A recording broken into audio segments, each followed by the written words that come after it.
Cristianismo é a maior religião do mundo, tem quase 2000 anos de idade e é muito diverso. Às vezes se parece com isso, e em outras com isso. Como isso aconteceu? Bem, um pouco antes de Jesus subir aos céus, ele deixou 12 apóstolos no comando, até que ele voltasse. Quando ele vai voltar? Bem, ele disse que não era algo de conhecimento deles, mas ainda assim, todo mundo achou que Jesus ia voltar. Aí, em Pentecostes, todos os 12 apóstolos receberam o Espírito Santo, que os permitiu pregar as boas novas em muitas línguas diferentes. Aí, eles estão lá vivendo juntos em uma grande e feliz família e pregando ao povo. E então eles começam a crescer drasticamente em números. Eles estão louvando no templo, mas os líderes judeus do templo não são muito chegados com esses novos seguidores de Jesus. Então eles começam a persegui-los, e começam até a matar alguns deles, começando por Santo Estevão. Um dos que estão encarregados de perseguir cristãos é um cara chamado Saulo de Tarso. Ele fica tipo, cristianismo é bobagem, façam-me mudar de ideia. Ele mudou de ideia e de nome. E agora o trabalho dele é pregar o cristianismo no mundo todo, não somente para os judeus. Ele passa por várias cidades e começa a pregar para os gentios, que são pessoas que não são judeus. O que leva à pergunta, o cristianismo é judaico? Sim, disse São Pedro. Não, disse São Paulo. Quem está certo? São Paulo está certo. Você não precisa virar judeu para virar cristão. Legal, agora parece que a gente já entendeu tudo do cristianismo. E bem na hora, porque todo mundo acha que Jesus vai voltar. Cara, eu sou grato que a gente tem esses apóstolos que podem nos ensinar tudo. Não, peraí, eles estão morrendo. Rápido, alguém documenta seus ensinamentos. Então as pessoas começam a preservar seus ensinamentos em escritos e juntam eles no que eventualmente se tornaria o Novo Testamento. E que bom que temos o Novo Testamento, porque no século II um monte de hereges e esquismáticos vão começar a surgir. Como os gnósticos, que odeiam o mundo, marcionitas, que odeiam a maior parte da Bíblia, montanistas, que ficam meio doidos às vezes, e os docetistas, que acham que Jesus era legal demais para ter sido homem. Mas os pais apostólicos, esses senhores, os sucessores dos apóstolos, conseguem utilizar o Novo Testamento como um escudo contra essas heresias. Ainda é um pouco difícil lidar com esses hereges, porque lembre-se, o cristianismo ainda é ilegal. A não ser que você viva na Armênia. Em Roma ainda é ilegal. Mas é difícil manter o cristianismo ilegal porque as pessoas não param de se converter. Mas não se preocupem, o imperador vai resolver isso. Não, pera, ele também se converteu. Agora todo mundo quer ser cristão. Então o imperador reúne todos os líderes cristãos na cidade de Niceia para esclarecer o que é o cristianismo. Bom, nós adoramos a Jesus porque ele é Deus, disse quase todo mundo. Na verdade, disse um cara chamado Ário, Jesus é tipo Deus, mas ele ainda foi criado por Deus. Existiu um tempo no qual Jesus ainda não existia. Cara, isso é heresia, disse São Nicolau, socando o Ário na cara. Mas então o concílio de Nicéia esclareceu que Jesus é verdadeiramente Deus. Ário foi expulso e foi escrito um documento esclarecendo o básico do cristianismo. Ainda assim, os arianos tentavam se rastejar de volta para a igreja. Mas ainda bem, Santo Atanásio conseguiu defender a fé verdadeira. Legal, agora a gente já entendeu tudo que tinha do cristianismo. Brincadeira, nós precisamos de um segundo concílio para esclarecer o que o primeiro concílio quis dizer. O Espírito Santo também é Deus, caso você esteja se perguntando. E Jesus também é inteiramente humano. Porque esse cara achava que Jesus tinha um corpo humano, mas uma mente divina. Ok, ele foi expulso e agora a gente já entendeu tudo que tinha do cristianismo. Nós sabemos que Jesus é ao mesmo tempo verdadeiramente homem e verdadeiramente Deus. Um cara chamado Nestório disse, sim, mas humanidade e divindade são coisas bem distintas, então precisamos separá-las. A parte humana de Jesus não é Deus, e Maria deu luz à parte humana de Jesus, mas não à parte divina. Cara, isso é heresia, disse Cirilo de Alexandria. O ponto central do cristianismo é Deus ter decidido ser feito homem e morrido por nós. Então eles tiveram outro concílio, no qual Cirilo ganhou, e Nestório foi expulso. Eles decidiram que Maria é sim mãe de Deus, mas algumas pessoas ainda preferem o Nestório. Dá pra fazer uma igreja disso aí. Ok, agora a gente sabe que não podemos separar a humanidade e a divindade de Jesus. Agora a gente já entendeu tudo que tinha do cristianismo. Mas algumas pessoas querem tanto evitar o erro de Nestório, que não querem separar a humanidade e a divindade de Jesus tanto, que elas as unem em uma única natureza. Pera aí, Jesus é uma pessoa, mas tem duas naturezas. Isso é nestorianismo? Não é não. É sim, não é. Jesus tem duas naturezas, não podemos as separar como fizeram os nestorianos, mas não podemos misturá-las como você está fazendo. Ele tem duas naturezas, e elas são unidas em uma só pessoa. Eles fazem um concílio e as pessoas que defendem a ideia de duas naturezas ganham, e as pessoas que defendem a ideia de uma natureza são expulsas. Mas algumas pessoas ainda ficam do lado da ideia de uma natureza, porque elas acham que o concílio de Calcedônia foi bobo. Dá pra fazer uma igreja disso aí. Ok, então Jesus tem duas naturezas, humanidade e divindade. Não podemos separá-las ou misturá-las. E São Agostinho acabou de esclarecer que precisamos de Deus para tudo. Agora a gente já entendeu tudo que tinha do cristianismo. Boas notícias, agora é maneiro ser cristão. Más notícias, algumas pessoas estão virando cristãs só porque é maneiro. Mano, isso é muito chato. Disseram os cristãos hardcore, saindo para viver em monastérios para mostrar o quão cristãos eles são. Lá eles rezam por horas, praticam abstinência e cantam cânticos gregorianos, que é o novo estilo musical inventado pelo Papa Gregório. Toque toque. Quem é? É o Maomé e ele está pedindo educadamente para que todos virem muçulmanos. Quando isso não funciona, ele pede de uma forma menos educada. Então os exércitos muçulmanos avançam rapidamente e tomam para si uma larga quantidade de terras que previamente pertenciam aos cristãos. E se você é um não muçulmano vivendo em terras muçulmanas, você precisa pagar por não ser muçulmanos. Eles também perseguem cristãos. Então é muito importante que nesses tempos os cristãos permaneçam unidos para lutar contra os impérios muçulmanos. Então é bem importante que a cristandade permaneça unida apesar das suas diferenças culturais. Aí, lembra do Credo Niceno? O documento que diz o que é o cristianismo? O Papa quer adicionar algo para esclarecer que o Espírito Santo procede do Pai e também do Filho. Cara, você não pode mudar o credo, disse o patriarca de Constantinopla. Posso sim. Pode não. Você está excomungado. Não, você está excomungado. Então a cristandade se divide. Dá pra fazer duas igrejas disso aí. Mano, os muçulmanos continuam nos invadindo. Nós precisamos defender as nossas terras. E talvez até tomar de volta a Terra Santa. É hora de uma cruzada. Então eles recrutam soldados de todos os cantos e deixam todo mundo animado. Vai ser a Guerra Santa mais épica de todos os tempos. E todo mundo achou que Jesus estava prestes a voltar. Talvez a guerra até unifique o Ocidente e o Oriente. Só que não, na verdade eles começam a atacar uns aos outros e nem tomam de volta a Terra Santa. Mas eles conseguiram reconquistar a Espanha e Portugal. Isso foi bem impressionante de verdade. E talvez tenha grandes consequências no futuro. De qualquer forma, as cruzadas foram meio anticlimáticas, não foram tão violentas e definitivamente não foram nem um pouco parecidas com aquilo que os seus livros de escola do ensino médio te ensinaram. Apesar do fato de não ter acontecido muito nas cruzadas, ainda tinha muitas outras coisas sendo feitas em outros aspectos.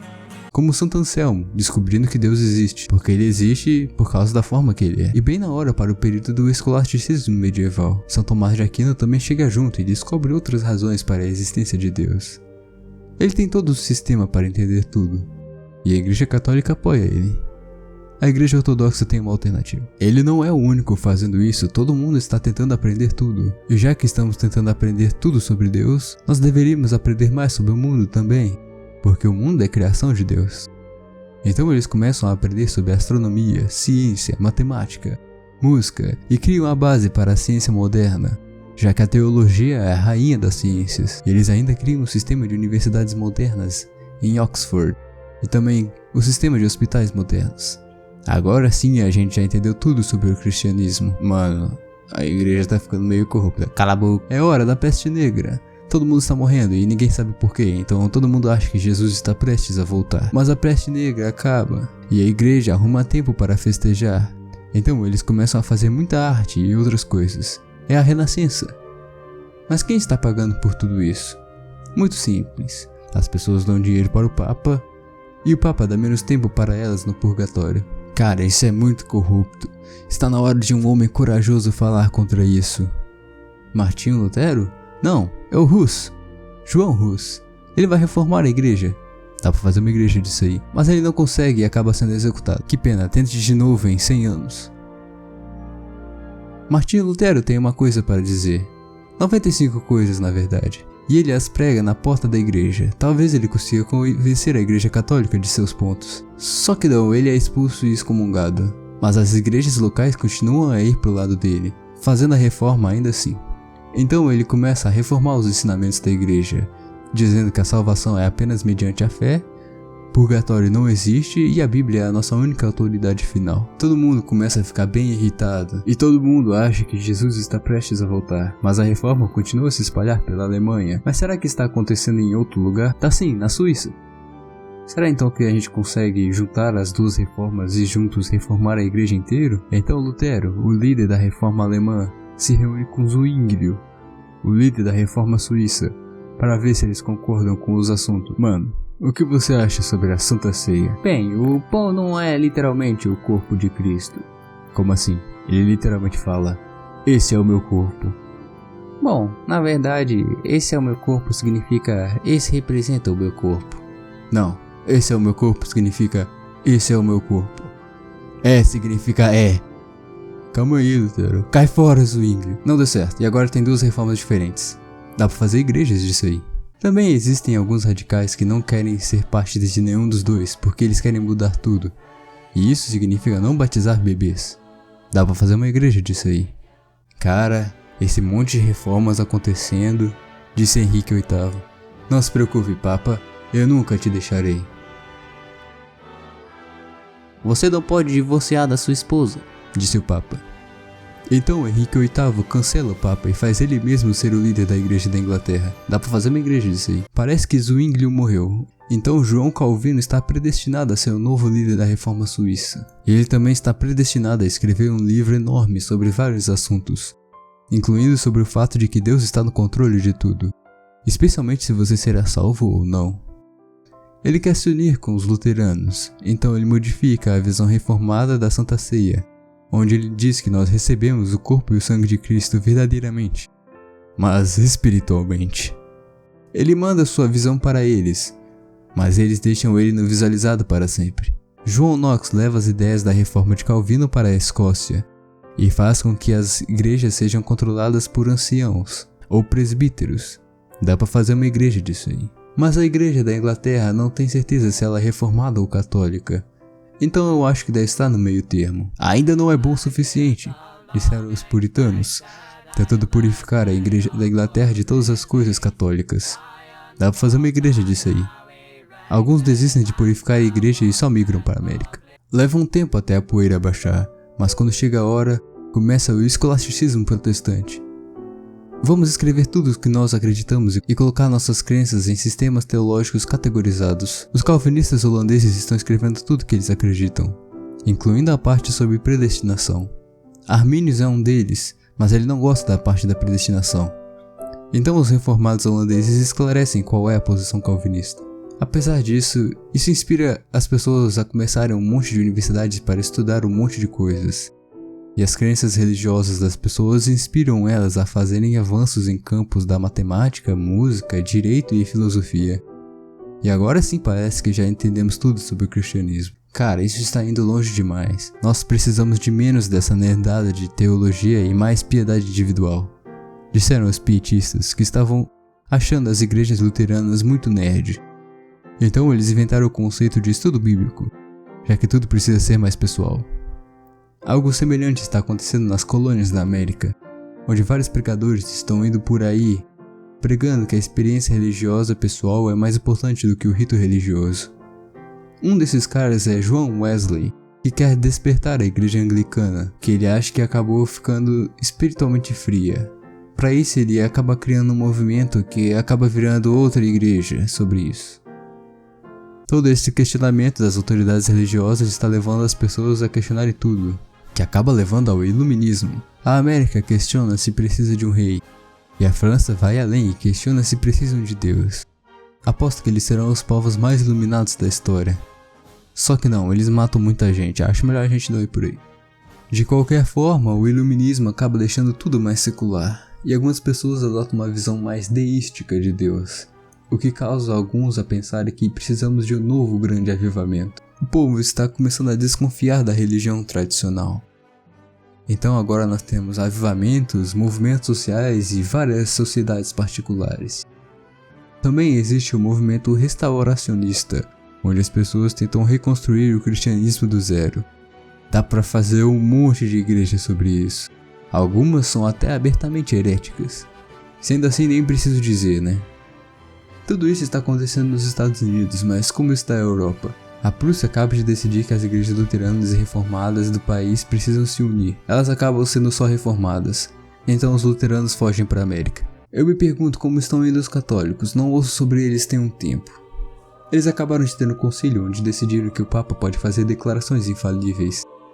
As coisas estão bem loucas para os protestantes também. Alguns deles estão sendo influenciados pelo iluminismo, que leva a uma teologia moderna, que é basicamente onde os cristãos param de acreditar no cristianismo. Veja, porque agora nós somos iluminados. Nós sabemos que milagres não podem acontecer porque não existem exemplos deles acontecendo. Porque todos os exemplos em que milagres acontecem têm uma explicação natural, porque tudo tem uma explicação natural porque milagres não acontecem. Faz todo sentido. Então não existe nascimento virgem, não existe revelação divina, e Jesus não fez nenhum milagre e não houve ressurreição literal. Cara, você está negando os fundamentos do cristianismo, disseram os fundamentalistas que estão gritando com os modernistas, que estão começando a tomar as grandes igrejas. Mas o instinto dos fundamentalistas não é de reformar as igrejas. Na verdade, eles querem é mais cair fora. Porque eles ainda estão sendo influenciados pelo grande avivamento e questionar tudo que é institucional. Então eles começam a duvidar do sistema escolar, do sistema acadêmico e até da ciência moderna. Eles acabam desenvolvendo uma ideia de fugir da cidade porque eles acham que Jesus está prestes a voltar. Então é melhor fugir para o campo até que isso aconteça. E com os fundamentalistas ausentes, as grandes igrejas começam a ficar cada vez mais teologicamente modernas. Eita, um grupo de pessoas acaba de ter uma experiência espiritual muito forte na rua Azusa. Dá pra fazer uma igreja sobre isso aí. E também está cansado da teologia modernista? Karl Barth também está. Porque depois da Primeira Guerra Mundial, ele percebeu que não dá pra confiar no progresso humano para nos salvar. Mas ele não é um fundamentalista também. Ele está tipo no meio. Ele faz uma declaração junto com Dietrich Bonhoeffer dizendo que eles não vão ser fascistas. Quando começa a Segunda Guerra Mundial, você já sabe o que estão pensando.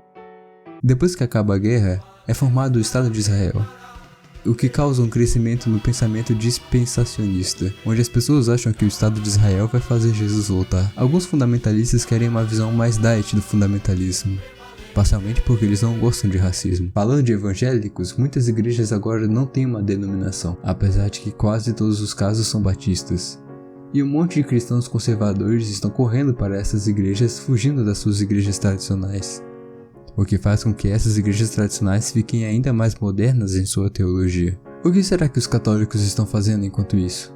Eles acabaram de ter outro concílio, onde disseram que o Papa só é infalível em determinados casos, e que os protestantes ainda são tecnicamente cristãos, então dá para começar a ser mais ecumênico. Nesse concílio também foi instituída a Missa Nova, onde a missa agora seria feita na língua local e não mais no latim, ainda como muitas outras mudanças na igreja. Como está indo a igreja ortodoxa? Perseguida. Como está indo a igreja oriental? Perseguida. Dá pra mulher virar pastor? Sim, disseram os modernistas. Não, disseram os fundamentalistas. E os modernistas ganharam, então os fundamentalistas são expulsos. Só que não, eles não são expulsos. Mas mesmo assim eles fogem. E formam suas próprias igrejas evangélicas, o que faz com que as grandes igrejas se tornem ainda mais modernistas. Essas denominações evangélicas têm um novo estilo de adoração, e seu número de seguidores está crescendo, ainda que o cristianismo esteja em decadência no ocidente. Mas ele está crescendo fortemente na Ásia. E aí, dá pra casar os gays? Sim, disseram os modernistas. Não, disseram os fundamentalistas. E os modernistas ganham de novo, então os fundamentalistas fogem de novo. Nesse ponto, as grandes igrejas são tão teologicamente liberais que a maior parte das igrejas nelas nem acredita mais no cristianismo. Então o cristianismo ocidental morreu. A não ser que retomemos a igreja.